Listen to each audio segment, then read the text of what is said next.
Good morning বন্ধুরা, কেমন আছো তোমরা সবাই? আশা করি তোমরা সবাই খুব ভালো আছো আর আমরাও ভালো আছি। ব্লগ উইথ অর্পমৌ চ্যানেলে আমার বন্ধুদের সবাইকে ওয়েলকাম জানাই। তো বন্ধুরা, ঘুম থেকে উঠে পড়েছি, উঠে ড্রেস চেঞ্জ করে নিয়েছি, বাসি কাপড়। এখন অবধি আমি কিছু খাইনি, আমার তো শরীর খুবই অসুস্থ। তো আজকে ব্লাড টেস্ট হবে, বাড়িতে এক দাদা আসবে, তো আমি এখনও জলও খাইনি। দাদা এসে ব্লাড নিয়ে যাবে, তারপরে আমি খাবার খাবো, চা বিস্কুট খাবো। তো চলো তোমরা সাথে থাকো, ব্লগটা দেখতে থাকো। নিচে এসে দেখি যে দাদা চলে এসেছে, তো তারপর আমি এখানে বসে পড়লাম। প্রথমে খুব ভয় লাগছিল, অনেকদিন পর ব্লাড নিল। তো যাই হোক, দাদার হাত কিন্তু খুব ভালো, জলদি নিয়েছে। আমি বুঝতেই পারিনি, মানে পিঁপড়ে কামড়ালে যেটুকু লাগে সেটুকু ব্যথা পেয়েছে, কিন্তু আমি ভয় এত পাচ্ছিলাম যে তোমাদের কী বলবো। অনেকদিন পর সেই বাবা হওয়ার সময় টেস্ট হয়েছিল, তখন ব্লাড নিয়েছে, আর এতদিন পরে। তো দেখো, আমি এখানে খুব ভয় পাচ্ছিলাম। তোমাদের দাদাভাই আমাকে বলছিল, আরে কিছু হবে না, তুমি হাতটা দাও না, বুঝতে পারবে না। আর সত্যি আমি বুঝতেও পারিনি, যখন একটু ফুটলো না, তখন একটু হালকা সামান্য ব্যথা লেগেছে, তারপর কিন্তু লাগেনি। দাদার হাত সত্যিই ভালোই লাগে, তো আমি এবার ব্লাড টেস্ট করিয়েছি, ব্যথা পেয়েছি, কিন্তু এবার কিন্তু একটু ব্যথা পাইনি।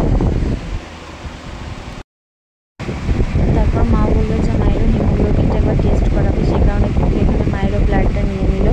মায়ের আমার রিপোর্ট, দুজনের রিপোর্ট একসাথেই দেবে, তো সেই কারণে দাদা বললো যে তাহলে চা খেলে কোনো অসুবিধা নেই হিমোগ্লোবিন টেস্টের ক্ষেত্রে। তো সেই মায়েরও ব্লাডটা নিয়ে গেল, মায়ের আর আমার রিপোর্টটা একসাথেই দেবে। তো বন্ধুরা, এই যে প্রেসক্রিপশানে এতগুলো টেস্ট দিয়েছে, তো সেই জন্য কিন্তু ব্লাড নিয়ে গেল। আর মায়েরও ব্লাড নিল, মায়ের হিমোগ্লোবিন টেস্ট হবে। ব্লাড নিয়ে যাওয়ার পর মা ফোন করেছিল, বললো যে ব্লাড নিয়ে গেছে অনেকটা, কারণ অনেকগুলো তোমার টেস্ট হবে, তো সেই কারণে 2-3টে ডিব্বাতে, ছোটো ছোটো ডিব্বাতে কিন্তু ব্লাড নিয়ে গেছে। মা বললো কিছু একটা খা, নাহলে দুর্বল লাগবে। তো এখানে দেখো, আমি হরলিক্স তুলে নিয়েছি, হরলিক্স আর 2টো বিস্কুট কিন্তু খেয়ে নিলাম। খেতে একদমই ইচ্ছে করছিল, তারপরেও কিন্তু খেয়ে নিলাম। আর তারপর এখানে আমি রান্নাঘর চলে এসেছি, মাকে জিজ্ঞাসা করলাম কিছু কী করে খেতে হবে। তারপর দেখলাম মা এখানে রান্না বসিয়েছে। মা বললো যে আমি রান্নাটা বসাতে, তুই একটু চা করে দে। তো আমি চা করে নিচে সবাইকে দিয়ে এলাম। আর এদিকে মা দেখেছি যে ভাতটা চাপিয়েছে সাইডে, আর এখানে বড়ি আলু পোস্ত রান্না হচ্ছে, আর তোমার ফুলকপির কিছু একটা করবে, সেই কারণে ফুলকপিটা সেদ্ধ হতে বসিয়েছে। এখানে বানাচ্ছিল ফুলকপির রেজালা, তো সেই জন্য দেখো সাদা তেল দিয়ে তার মধ্যে কিন্তু সেদ্ধ করে রাখা ফুলকপিটাকে ভালো করে ভেজে নিতে হবে। এই রেসিপিটা মা ফোন দেখে করেনি। মাকে জিজ্ঞাসা করলাম যে তুমি কি এটা ফোন দেখে করছো? বললো যে না, এটা এরকমই ইচ্ছে গেল যে করি, আমার মন থেকেই করছি এই রেসিপিটা। আর তাছাড়া কি বলো তো, এখন তোমার এইভাবে ফুলকপি রান্না না করলে কিন্তু খেতেও ভালো লাগবে না। তো ফুলকপিটাকে কিন্তু সাদা তেলে খুব ভালো করে ভেজে তুলে নিতে হবে। তারপর তোমার সেই তেলের মধ্যে তোমার গোটা গরম মশলাগুলো, মানে তোমার হচ্ছে যে কি ছিল যেন, এলাচ, দারচিনি আর জিরে, সেটাকে ফোড়ন দিয়ে তার মধ্যে পেঁয়াজ, আদা, লঙ্কা বেটে রাখাটা দিয়ে ভালো করে কষিয়ে নিয়ে, কাশ্মীরি লঙ্কা দিয়ে ভালো করে মিক্স করে, একটু পোস্ত বাটা দিয়ে ভালো করে আবারও মিক্স করে নিতে হবে। আর তারপরে একটুখানি সবজি মশলা অ্যাড করে আবার ভালো করে মিক্স করে ভেজে রাখা ফুলকপিগুলো ভালো করে দিয়ে অল্প একটু জল দিয়ে ভালো করে কষিয়ে নিয়ে 5 থেকে 7 মিনিটের মতো ফুটিয়ে নিতে হবে। আর তারপরে কিন্তু তোমার একটা বাটিতে ফ্যাটানো টক দই, তার সাথে অল্প পরিমাণে চিনি দিয়েছিল, যে মানে কি বলবো, আমাদের বাড়ির পাতার টক দই, তো দইটা প্রচণ্ড টক, সে কারণে কিন্তু একটু চিনি বেশি দিতে হয়েছিল। তো সেটা দিয়ে আরও মিনিট 5-এর মতো ফুলকপিটাকে ভালো করে সেদ্ধ করে নিয়ে নামিয়ে নিলেই তৈরি ফুলকপির রেজালা। দই ফুলকপিও বলতে পারো, ফুলকপির রেজালাও বলতে পারো। তো আর এইদিকে দেখো, ওটা হয়ে যাওয়ার পরে তোমাদের দাদাভাই টিফিনে ভাত নিয়ে যাবে, সে কারণে কিন্তু মা এখানে ভাতটাকে একটা থালার মধ্যে নিয়ে ঠান্ডা হতে দিচ্ছিল। আর এইদিকে তোমাদের দাদাভাই খেয়ে যাবে হচ্ছে ডাল মুড়ি। তো আমি এখানে মুড়িটা ডাল দিয়ে মেখে দিতে, মানে তোমার দাদাভাইকে খাওয়ার সময় খুব হড়বড়ানি হয়ে যায়, তো নিজে মেখে যে খেয়ে যাবে সেটুকু সময়ও থাকে না। তো আমাকে বললো তুমি মুড়িটা একটু মেখে দাও, সে আমি ডাল মুড়িটা দিয়ে ওকে মুড়িটা মেখে কিন্তু দিয়ে দিলাম। তা তোমাদের দাদাভাই ডিউটি চলে যাওয়ার পরে এখানে কিন্তু আমি বাবানকেও খাবার খাওয়াতে বসিয়ে দিলাম। 11:30টার মতো বাজছিল, ওরও লেট হয়ে গেছিলো খাবার খেতে। ওকে খাবার খাইয়ে তারপর কিন্তু আমিও এখানে মুড়ি নিয়ে বসে পড়েছি। ডাল মুড়ি খেতে ইচ্ছে করছিল না, ভীষণ গা গোলা ছিল, তবুও একটু মতো খেলাম। আর তারপরে খাওয়ার পরে বাবানকে একটু পড়তে বসিয়েছিলাম। তারপর বললাম, বাবান চলো 12টা 12:30 বাজে, তোমাকে স্নান করিয়ে দিই। এখানে বাবানকে স্নান করে দিলাম। আর শরীর ভালো না লাগলে জানো তো বন্ধুরা, কিছুই ভালো লাগে না, কিন্তু কি করব বলো, ও তো আর নিজে নিজে স্নান করতে পারবে না, তাই ওকে ওকে স্নান করিয়ে দিলাম। তারপর যে এই যে বাবানের জামা প্যান্টের ব্যাগটা, এটার মধ্যে বাবানের জামাগুলো রাখি আর কি, যেগুলো মানে রেগুলার ইউজ করে। তো সেই জামা প্যান্টের ব্যাগটা প্রচণ্ড অগোছালো হয়েছিল। শীতকালের কিছু জামা ফুল হাতা গেঞ্জিগুলো এর মধ্যে রয়ে গেছিলো। সোয়েটার টোয়েটার তো আগেই কেচে রেখে দিয়েছি। তো সেই জামা প্যান্টগুলো কবে থেকে যে রাখবো ভাবছি, কিন্তু আর হয়ে উঠছে না। তো আজ ভাবলাম ফাইনালি যে না, চলো বাগিয়ে রাখাই যাক।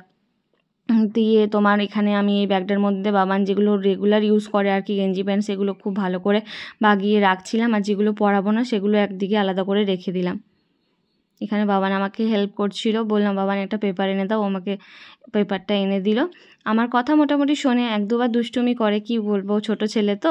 তো যাই হোক, এখানে কিন্তু সুন্দর করে আমি জামা প্যান্টগুলো গুছিয়ে নিলাম। এভাবে গুছিয়ে রাখলে কি বলো তো, স্নান করানোর পরে কিন্তু জামা প্যান্টগুলো খুঁজে পেতে খুবই সুবিধা হয়। গুছিয়ে আমি রাখি ঠিকই, তারপর বাবানা আবার সেই এলোমেলো করে দেয়। কি করব, ছোট ছেলে তো। তো দেখো এখানে কিন্তু বেটুর জামাগুলো সব গুছিয়ে রেখে দিয়েছি। এটা ওর স্কুল ইউনিফর্ম, জামা প্যান্ট সব বাগিয়ে রেখে দিয়েছি। আর এই যে এইদিকে বাকিগুলো সব ভরে রাখলাম, যেগুলো তোমার শীতকালে, এগুলো এখন রেখে দিয়ে আসবো উপরে গিয়ে। ম্যাম ওকে প্রচুর হোমওয়ার্ক দিয়েছিল, 5-6 পাতার মতন, তো যেগুলো কিনা অনেক বাকি ছিল। আর বাবান জানো তো খুব মানে লেজি, মানে লিখতে একদম চায় না। এক পাতা লেখাতে বন্ধুরা তোমরা বললে বিশ্বাস করবে না, 1 থেকে 1.5 ঘন্টা সময় আমার চলে যায়। লিখতে চাই না, পড়াগুলো ঠিক মুখে মুখে বলে দেবে, কিন্তু লিখতে একদমই চাই না। তো কি করব, যাই হোক, ওকে এখানে আমি লেখাগুলো করিয়ে দিচ্ছিলাম। এটা কি হবে, ওটা কি হবে, মামা ওকে খাতার মধ্যে আমি দেখিয়ে দিচ্ছিলাম, আর ও একটা করে লিখছিল। আমি কিন্তু প্রথম থেকে ওকে মানে কি বলতো, বই দেখে বা খাতা দেখে লেখা অভ্যাসটা করিনি। আমি ওকে বলে দিই যে এরকম লম্বাভাবে দাগ হবে, এদিকে গোল হবে। ও কিন্তু আমার কথা শুনে সেভাবে লিখতে থাকে। বন্ধুরা, বাবানকে তো হোমওয়ার্ক করানো হয়ে গেছে। এরপর কিন্তু ওকে খাওয়াতে বসিয়ে দিয়েছি, খাইয়ে পরে ঘুম পাড়িয়ে দেবো, তারপর আমরা খাবারটা খেয়ে নেবো। ওর বিকেলে আবার টিউশনই আছে। কই এদিকে এসো, খাবারটা খেয়ে মুখে নিয়ে যাও, এদিকে এসো, এদিকে ঘোরো, এদিকে মুখটা করো। তো চলো ওকে খাবারটা খাইনি, তোমরা সাথে থাকো আর ব্লগটা দেখতে থাকো। Bye bye. ঘুম থেকে উঠে ওকে রেডি করে দিয়েছি, দুধ বিস্কুট খাইয়ে। ও মায়ের সাথে যাবে টিউশন, তো সে কারণে বললাম বাবান বাই বাই করে দাও আমাকে। ওকে রেডি করে দিয়েছি, করে নেবে। তাকাও আমার দিকে, তাকাও, টিউশন চলে গেছে। এদিকে তাকাও, এদিকে তাকাও, শোনো আবার তাকাও, আমার দিকে তাকাও। তো পড়তে বসে, তুমি কেন কান্না করছো বলো?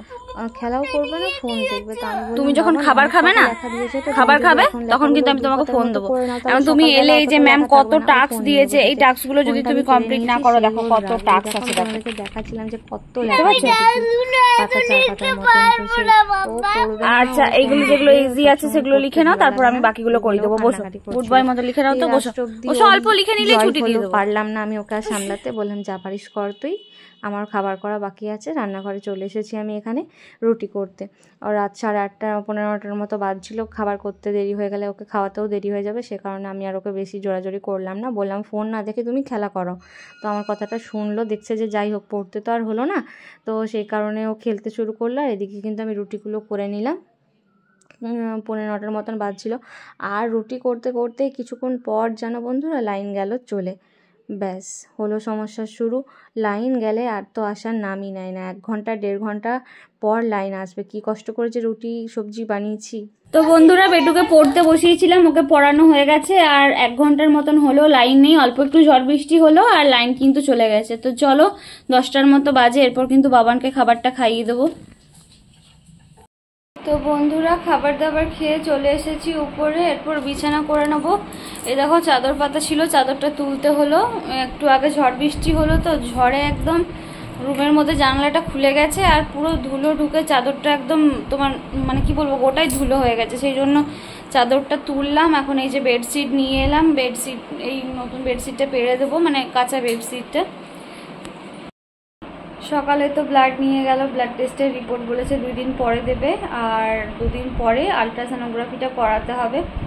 তারপর রিপোর্টগুলো নিয়ে আমাকে ডাক্তারের কাছে যেতে বলেছে। তো এখন 5 দিনের মতো ওষুধ দিয়েছে, সেই ওষুধগুলো খেতে হবে। আলট্রাসোনোগ্রাফিটা করানোর পরে ওষুধগুলো স্টার্ট করতে বলেছে। তো আলট্রাসোনোগ্রাফিটা করিয়ে নেব, তারপর ওষুধগুলো স্টার্ট করব। তো আমার কিন্তু দুর্বল লাগছে প্রচণ্ড শরীরটা। তো চলো বন্ধুরা, আর ব্লগটা বেশি দূর করছি না।